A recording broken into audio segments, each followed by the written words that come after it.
أعوذ بالله من الشيطان الرجيم بسم الله الرحمن الرحيم حدیث نبوی صلی اللہ علیہ وآلہ وسلم، کتاب صحیح بخاری، مستند حدیث نمبر 46۔ طلحہ بن عبید اللہ سے روایت ہے، نجد والوں میں سے ایک شخص ان حضرت صلی اللہ علیہ وآلہ وسلم کے پاس آیا، سر پریشان یعنی بال بکھرے ہوئے تھے۔ ہم اس کی آواز کی گنگناہٹ سنتے تھے اور ہم سمجھ نہیں پا رہے تھے کہ وہ کیا کہہ رہا ہے، یہاں تک کہ وہ نزدیک آن پہنچا۔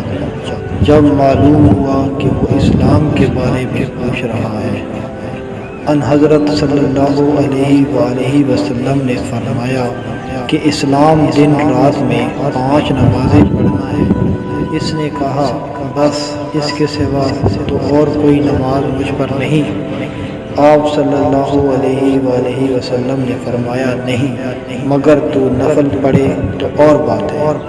ان حضرت صلی اللہ علیہ وآلہ وسلم نے فرمایا، اور رمضان کے روزے رکھنا۔ اس نے کہا، اور تو کوئی روزہ مجھ پر نہیں۔ آپ صلی اللہ علیہ وآلہ وسلم نے فرمایا، نہیں، مگر تو نفل روزے رکھے تو اور بات ہے۔